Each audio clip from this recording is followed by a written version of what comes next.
ಕೋಳಿ ಲವಲವಿಕೆಯಿಂದ ಇದೆಯಾ ಅಂದರೆ ನೀವು ಲವಲವಿಕೆಯಿಂದ ಒಂದು ಕಡೆ ಕುತ್ಕೊಂಡಿರೋದು ಆಕ್ಟಿವ್ ಆಗಿರ್ಬೇಕು ನಿಮಗೆ ಕೋಳಿ. ಯಾಕಂದರೆ ಕೋಳಿ ಆಕ್ಟಿವ್ ಆಗಿದ್ದಷ್ಟು ಅದು ತಿನ್ನುತ್ತೆ ಮತ್ತು ನೀರು ಕುಡಿಯುತ್ತೆ. ನೀರು ಕುಡಿಯೋದು ತಿಂದಷ್ಟು ಹೆಲ್ದಿ ಆಗಿರುತ್ತೆ.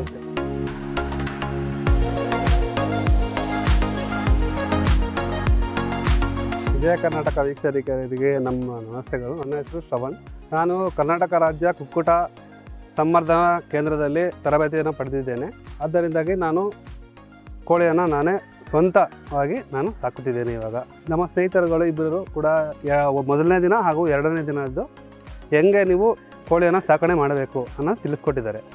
ಇವಾಗ ಮೂರನೇ ದಿನದ ಹೆಂಗೆ ಸಾಕಣೆ ಮಾಡಬೇಕಂತ ನಾನು ತಿಳಿಸ್ಕೊಡ್ತೀನಿ. ನೀವೇನು ಮಾಡ್ತೀರಾ ಅಂದರೆ ಇವಾಗ ಮೊದಲನೇ ದಿನ ಇವಾಗ ಬ್ರೂಡಿಂಗ್ ಏನು ಮಾಡಿರ್ತೀರ ನೀವು, ಆ ಬ್ರೂಡಿಂಗಲ್ಲೇ ನೀವು ಏನು ಮಾಡಬೇಕಂದ್ರೆ ಇವಾಗ ಮೂರನೇ ದಿನ ಅಂದರೆ ಇವಾಗ ಮಳೆ ಗಾಳಿ ಆ ಥರ ಮಳೆಗಾಲದಲ್ಲಿ ಏನು ಮಾಡಬೇಕಂದ್ರೆ ಪೇಪರ್ ಹಾಕಿರ್ತೀರಲ್ವ ಕೆಳಗಡೆ, ಕೋಳಿ ಕೆಳಗಡೆ ಏನು ಪೇಪರ್ ಹಾಕಿರ್ತೀರ ಆ ಪೇಪರ್ನೆಲ್ಲ ತೆಗಿಬೇಕು ಫಸ್ಟ್. ಯಾಕಂದರೆ ಮಳೆನ ಒಂಚೂರು ಸಣ್ಣ ಸೋರೋಯ್ತು ಇಲ್ಲ ಗಾಳಿ ಜಾಸ್ತಿ ಬಂತಂದರೆ ಪೇಪರೆಲ್ಲ ಅದು ನೆಂದೋಗಿ ಕೋಳಿಗೆ ಪ್ರಾಬ್ಲಮ್ ಆಗುತ್ತೆ ಅದು.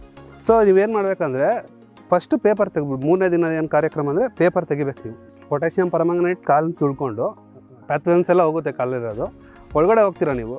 ಒಳಗಡೆ ಹೋಗಿದ ತಕ್ಷಣ ಫಸ್ಟ್ ಕೆಲಸ ನೀವೇನು ಮಾಡಬೇಕಂದ್ರೆ ಆ ಪೇಪರ್ನೆಲ್ಲ ತೆಗಿಬೇಕು, ಕ್ಲೀನಾಗಿ ಮಡಚಿ. ಇವಾಗ ನೀವು ನಿಮಗೆ ನಗು ಬರುತ್ತೆ ಅನಿಸುತ್ತೆ, ನಾವು ಇವಾಗ ಮದುವೆ ಊಟದಲ್ಲಿ ಎಲೆ ಎತ್ತಾರಲ್ವ ಈ ಥರ ಮತ್ತು ಈ ಥರ ಎತ್ತಾರಲ್ವ, ಅದೇ ರೀತಿಯಾಗಿ ನೀವು ಪೇಪರ್ ಕೂಡ ಅದೇ ರೀತಿಯಾಗಿ ನಿಮ್ಗೆ ಎತ್ಬಿಟ್ಟು ಪೇಪರ್ನ ಬಿಸಾಕಬೇಕು ಇಲ್ಲ ಸುಟ್ಟಾಕ್ಬಿಡ್ಬೇಕು.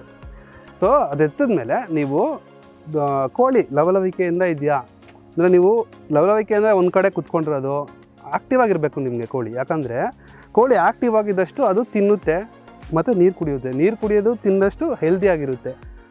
ಕೋಳಿ ಕರೆಕ್ಟಾಗಿದೆಯಾ ಆ್ಯಕ್ಟಿವ್ ಆಗಿದೆಯಾ ಅಂತ ನೀವು ನೋಡ್ಕೋಬೇಕು.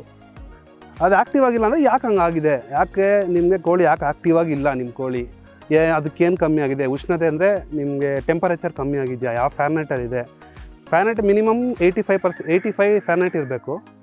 ಇನ್ನು 85 to 95 ತನಕ, ಅದಕ್ಕೆ ಮೇಲೆ ಇರಬಾರ್ದು. 95 ಮೇಲೆ ಇರಬಾರ್ದು, 85 ಕೆಳಗಡೆ ಇರಬಾರ್ದು.